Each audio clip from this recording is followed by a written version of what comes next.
1500 commercial planes हवा में होते हैं। लाइव प्लेन ट्रैकर पे देखा जाए तो तकरीबन पूरा वर्ल्ड मैप ही मक्खियों की तरह प्लेन से भरा हुआ है। लेकिन वर्ल्ड मैप पे कुछ स्पॉट्स ऐसे भी हैं जहां हमें एक भी प्लेन नजर नहीं आता। ऐसा मालूम होता है कि प्लेन्स शायद इन स्पॉट्स को जानबूझकर अवॉइड कर रहे हैं और वाकई में हकीकत भी यही है। ज़ेम टीवी की वीडियोस में एक बार फिर से खुशामदीद। नाजरीन, आइए जानते हैं कि दुनिया में कौन कौन सी एयर स्पेसेस हैं जहां पायलट प्लेन्स को किसी भी सूरत नहीं लेकर जाते, और सबसे बढ़कर ये कि ऐसा करने की वजह क्या है।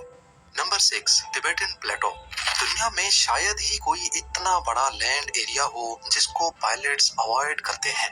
तिबेटन प्लेटो 25 लाख स्क्वायर किलोमीटर के एरिया पर फैला हुआ है, जिसको टोटल 9 कंट्रीज शेयर करती हैं। जियोग्राफिकली है तो ये प्लेन्स के लिए बहुत ही इम्पोर्टेंट रूट जो कि चाइना को यूरोप और मिडिल ईस्ट से डायरेक्टली कनेक्ट कर सकता है। लेकिन जैसा कि हम लाइव प्लेन ट्रैकर में देख भी सकते हैं कि प्लेन्स इस पूरे एरिया को बाईपास कर रहे हैं।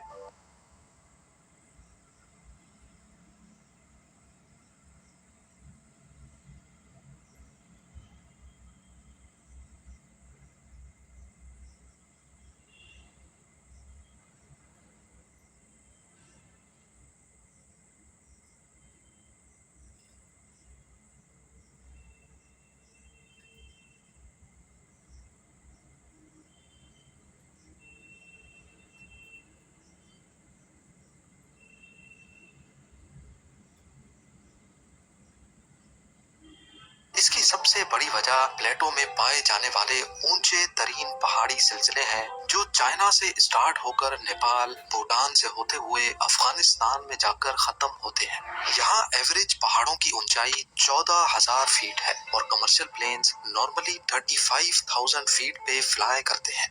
वैसे तो प्लेन्स इन पहाड़ों से काफी ऊपर ही रहते हैं, लेकिन इमरजेंसी की सूरत में, जैसा कि केबिन में से प्रेशर लीक हो जाना या इंजन का किसी भी वजह से फेल हो जाना, इस सूरत में ऑक्सीजन मास्क ऑटोमेटिकली ड्रॉप हो जाते हैं और अब पायलट के पास सिर्फ और सिर्फ 20 मिनट होते हैं। जी हाँ, पायलट को 20 मिनट के अंदर अंदर प्लेन को 35,000 फीट की बुलंदी से 10,000 फीट तक लाना होता है।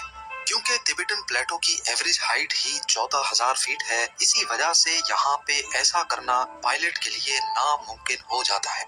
सिर्फ ऊंचे पहाड़ ही तिबेटन प्लेटो को अवॉइड करने की वजह नहीं है। असल में यहाँ प्लेन्स को बहुत अनोखी टर्बुलेंस का सामना भी करना पड़ता है। यहाँ मौजूद ऊंचे तरीन पहाड़ों से हवा टकराकर ऊपर की तरफ जाती है जो प्लेन के बैलेंस को डिस्टर्ब कर सकती है। Number 5, volcanoes. जनवरी 2022 को साउथ पैसिफिक ओशन में टोंगा आइलैंड के करीब एक अंडर वाटर वॉल्केनो फटा था। इसका धुआं और ऐश क्लाउड इतना बड़ा था कि इसने हिस्ट्री के सारे रिकॉर्ड तोड़ दिए। इस इवेंट को सैटेलाइट ने भी रिकॉर्ड किया था, जो कि कुछ इस तरह दिखता है। ऐश के ये बादल आसमान में 1,90,000 फीट की हाइट तक रिकॉर्ड किए गए। इतनी ज्यादा ऊंचाई पर पाए जाने वाले ऐश क्लाउड्स किसी भी प्लेन को आसानी से नुकसान पहुंचा सकते हैं। वॉल्केनो से निकलने वाला ऐश क्लाउड प्लेन की विंडशील्ड को भी तोड़ सकता है और इंजन को भी नुकसान पहुंचा सकता है। 24 जून 1982 को लंदन से न्यूजीलैंड जाने वाली फ्लाइट रास्ते में एक वॉल्केनिक क्लाउड के ऊपर से गुजर बैठी। ये वो दौर था जब जहाज में स्मोकिंग करने पर कोई पाबंदी नहीं हुआ करती थी। जब जहाज में धुआं जमा होना शुरू हुआ तो पहले सबने समझा कि शायद कोई स्मोकिंग कर रहा है, पर आगे जो हुआ उसने सबके रोंगटे खड़े कर दिए। क्रू और पायलट को धुएं में सल्फर की बदबू आने लगी, तभी वो समझ गए कि जरूर कोई गड़बड़ है। वॉल्केनिक ऐश इंजन में जाकर मेल्ट हो गई, जिसने जहाज के सारे इंजन्स को बंद कर दिया और अब प्लेन अपना एल्टीट्यूड लूज करने लगा। खुशकिस्मती थी कि 37,000 फीट से जब प्लेन 12,000 फीट तक पहुंचा तो 4 में से 3 इंजन स्टार्ट हो गए और प्लेन को बाहिफाजत लैंड करवा लिया गया। लेकिन इस वाक़े के बाद से पायलट्स ने वॉल्केनोज के ऊपर फ्लाई करना ही छोड़ दिया। नंबर 4, क्रेटर्स देखने में जितने खौफनाक लगते हैं वो असल में इससे कहीं ज्यादा नुकसान पहुंचा सकते हैं, खास तौर पे ऊपर से गुजरने वाले प्लेन्स को। हमारी दुनिया में करीब 170 एस्ट्रॉयड इम्पैक्ट क्रेटर्स हैं, जबकि कई माइनिंग कंपनीज की तरफ से भी बनाए गए हैं।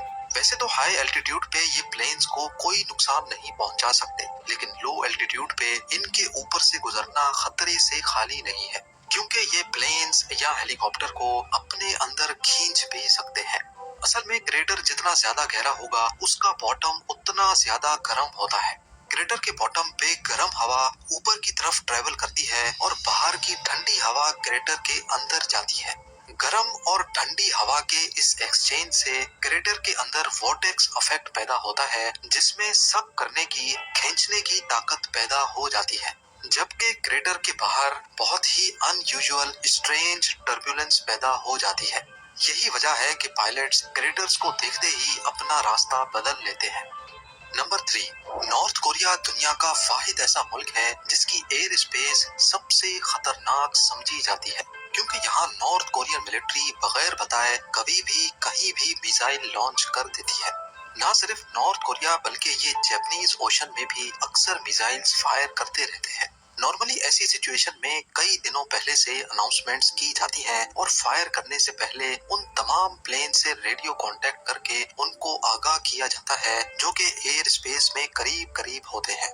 यही वजह है कि कमर्शियल फ्लाइट्स जिनको सिर्फ नॉर्थ कोरिया को क्रॉस करना होता है, वो अब उसको बाईपास करके गुजर जाती है।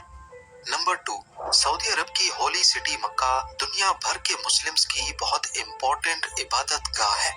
ऐसा माना जाता है कि मस्जिद हरम अर्थ की सेंटर ऑफ ग्रेविटी के ऊपर बनी है, इसी वजह से ना ही इसके ऊपर से कोई प्लेन फ्लाई कर सकता है और ना ही परिंदा। पर असल में ऐसी बातों में कोई हकीकत नहीं है। मस्जिद हरम के ऊपर से प्लेन इस वजह से नहीं गुजरते क्योंकि सऊदी गवर्नमेंट ने इसको नो फ्लाई जोन कर रखा है। ऐसा करने के 2 रीजंस हैं। पहला तो है सिक्योरिटी रीजन, क्योंकि मक्का में हर वक्त लाखों मुस्लिम्स मौजूद रहते हैं। अगर यहाँ कोई भी नाखुशगवार वाकया हुआ तो काफी जानी नुकसान हो सकता है। दूसरा रीजन है मक्का की लोकेशन। मक्का एक ऐसी लोकेशन पे बना है जिसके चारों तरफ पहाड़ मौजूद हैं। अगर इसके ऊपर से प्लेन गुजरा तो इंजन नॉइज इको होने की वजह से दुगनी तिगनी हो जाएगी, जो कि पिलग्रिम्स को डिस्टर्ब कर सकती है। यही वजह है कि मक्का में कोई एयरपोर्ट भी नहीं है, क्योंकि एयरपोर्ट होगा तो प्लेन्स टेक ऑफ और लैंडिंग के वक्त लो एल्टीट्यूड पे होंगे, जो नॉइज पोल्यूशन का बायस बन सकते हैं। और अब नंबर 1, एरिया 51।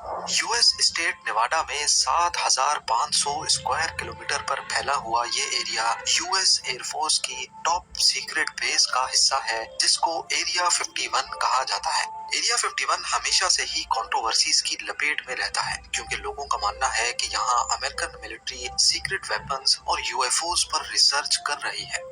चारों तरफ पहाड़ों की आड़ में छुपी ये सीक्रेट बेस वैसे तो ग्राउंड लेवल से नजर ही नहीं आती, लेकिन हवाई जहाज से एरिया 51 की बेस को आसानी से देखा जा सकता है। इस चीज से बचने के लिए अथॉरिटीज ने इस पूरी बेस को नो फ्लाई जोन का टाइटल दे रखा है।